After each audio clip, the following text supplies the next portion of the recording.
अगर मुझे पहले पता होता तो मैं तुम्हारी हेल्प ज़रूर करता। अगर मैंने इंग्लिश सीखी होती तो मुझे आज नौकरी पक्का मिल जाती।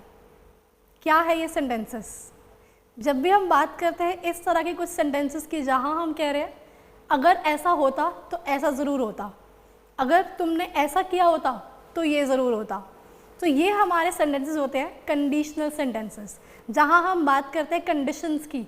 अगर ऐसा होता तो ऐसा होता, अगर तुमने ऐसा किया होता तो ये होता। तो आज हम सीखेंगे इन सब सेंटेंसेस को इंग्लिश में कैसे बनाते हैं। So let's learn some patterns with the help of these conditional sentences. The first one is अगर ऐसा होता तो ये होता। जब भी हम बात करते हैं प्रेजेंट की या फिर फैक्ट की, जो भी ऑब्वियस सी बात है, फॉर एग्जाम्पल अगर हम 100 डिग्री सेल्सियस पर पानी उबालें तभी वो उबलता है, तो पानी को गर्म करने के लिए हमें 100 डिग्री सेल्सियस टेम्परेचर चाहिए। सो जब भी हम फैक्ट्स की बात करें there we use this pattern. For example if simple present tense and then simple sentences, जहाँ भी हम फैक्ट की बात करेंगे वहाँ पर हमें प्रेजेंट टेंस के रूल्स लगाने हैं, जो कि इज एम आर वाले हैं, हैज़ हैव वाले, या फिर एक्शन आया तो फर्स्ट फॉर्म एस वाले। So in this situation we will talk about simple present tenses और simple sentences. For example if you speak the truth everyone appreciates you. अगर तुम सच बोलते हो तो हर कोई आपकी तारीफ करता है। तो यहाँ पर हमारा एक्शन आया अगर तुम सच बोलते हो, so that is all about your simple present tense. You के साथ हमने फर्स्ट फॉर्म यूज़ किया है, तो हर कोई आपकी तारीफ करता है, एवरीबडी अप्रिशिएट्स यू। सो जब ऐसा होता है तो ये होता है when you are talking about fact. Let's take another example. If I reach late to office my boss punishes me. अगर मैं ऑफिस लेट पहुँचता हूँ तो मेरे बॉस मुझे पनिश करते हैं। फैक्ट की बात करें, जब भी मैं ऑफिस लेट पहुँचूँ तो मेरा बॉस मुझे पनिश करते हैं, तो यहाँ भी हम सिंपल प्रेजेंट टेंस यूज़ करेंगे। If I reach late to office, I plural है so we are using first form. So मेरे बॉस मुझे पनिश करते हैं, बॉस सिंगुलर हो गया तो यहाँ पर हमने वर्ब में एस और एस लगा दिया। Let's see one more example. If you have a good job you are secure in your life. अगर आपके पास लाइफ में अच्छी जॉब है तो आपकी लाइफ सेट है, यू आर सिक्योर। सो यहाँ पर हमारा सिंपल सेंटेंस आया कि अगर आपके पास अच्छी जॉब है, प्रेजेंट में जब आप बात कर रहे हो। सो यहाँ पर एक्शन ना होके we are talking about non action sentence. If you have good job then you are secure in your life. So whenever you talk about facts in present, so there we talk about this condition where you are using simple present tense or simple sentences in case of non-action sentences. So that was all about your first situation. Let's see some other situation. It's all about अगर ये होता तो ऐसा हो जाता। जहाँ भी आप present में बात करते हो कि अगर ऐसा होता तो ये होता, तो in this case we use if plus simple past tense, other words, then subject, would and first form. ना जब भी हम बात करते हैं अगर ऐसा होता तो इस सिचुएशन में हम हमेशा पास्ट के रूल्स यूज़ करेंगे। पास्ट के रूल्स में हम अगर नॉन एक्शन आया तो we will use was were और had, and if it is action तो हम पास्ट टेंस के रूल्स को यूज़ करेंगे where we will use second form. So let's see some examples and understand the situation. First one is if they were a manager then they would definitely attend the meeting. अगर वो manager होते तो वो meeting ज़रूर attend करते। सो यहाँ पर हम प्रेजेंट में बात कर रहे हैं कि इस टाइम पर अगर वो मैनेजर होते तो वो मीटिंग ज़रूर अटेंड करते। सो वो मैनेजर होते, पास्ट में आ गया हमारा rule, if they were manager so they would definitely attend meeting. Would के साथ we are using first form. Let's talk about another example है। If I had this much money I would never flaunt.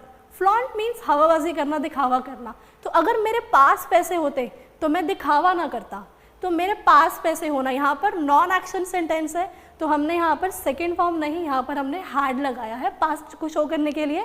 And मैं दिखावा नहीं करता, I would never flaunt, would के साथ we are using first form. Let's see one more example. If you learn to speak English you would get this job. यहाँ पर action हो रहा है, अगर तुमने इंग्लिश सीखी होती तो तुम्हें जॉब मिल जाती। सो पास्ट के लिए एक्शन में we are using second form. So if you learn to speak English, अगर आपने इंग्लिश सीखी होती तो तुम्हें जॉब मिल जाती, you would get the job, would के साथ first form. So here if you see all these examples, first one was they were manager, तो यहाँ पर एक्शन नहीं है, so we are using were to show past. Second में we are talking about had, जहाँ पर हम बात करें अगर मेरे पास पैसा होता, and in the next example we are talking about action, जहाँ पर हम सेकेंड फॉर्म का यूज़ कर रहे हैं. सो जब भी आप प्रेजेंट में बात करते हो कि अगर इस टाइम पर ऐसा होता तो ये होता, so in that situation we talk about first half sentence हमारा पास्ट में जाता है, पास्ट के रूल्स यूज़ करेंगे, और सेकेंड हाफ में we will use would plus first form. I hope you are clear with this sentence. Let's talk about our third situation, जहाँ हम बात करते हैं पास्ट में. अगर ऐसा हुआ होता तो ये होता, ना हुआ है ना होगा. It is just a hypothetical question where we are talking about sentences जहाँ पर ऐसा होने कुछ नहीं वाला है. अगर ऐसा हुआ होता तो आज ये होता, ना उस टाइम पर हुआ ना अब ये होने वाला है. So it is all about hypothetical impossible situation. Let's see some examples and the pattern in this. So pattern is, if subject had third form other words, then subject would have third form other words.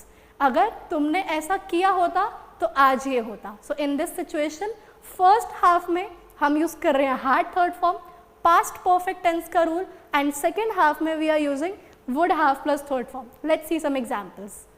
If he had studied well, he would have cleared the exam. अगर उसने अच्छे से पढ़ाई की होती तो आज वो एग्ज़ाम में पास हो गया होता. सो उसने अच्छे से पढ़ाई की होती, की नहीं है, इमेजिन कर रहे हैं. सो वहाँ पर हम यूज़ कर रहे हैं past perfect. If he had studied in the exam, so आज उसका एग्ज़ाम क्लियर हो गया होता. सेकेंड हाफ में we are using would have plus third form, he would have cleared the exam. Let's take one more example. If she had informed me earlier, I could have helped her. अगर उसने पहले मुझे inform किया होता, past perfect. If she had informed me earlier, तो मैंने उसकी help की होती, तो I could have helped her. So जहाँ पर हम बोल रहे हैं हम ऐसा कर सकता था, तो सकता था में हम यहाँ कुड हैव लगा सकते हैं. One more is, if he had been prime minister in 1947, he would not have done this. अगर 1947 में ये प्राइम मिनिस्टर होते तो उसने ऐसा ना किया होता.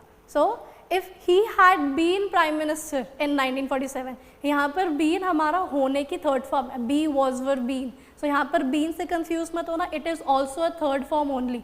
सो had plus third form. If he had been prime minister in 1947, तो उन्होंने ऐसा नहीं किया होता, he would not have done this. So these were the three situations where we talk about the conditions.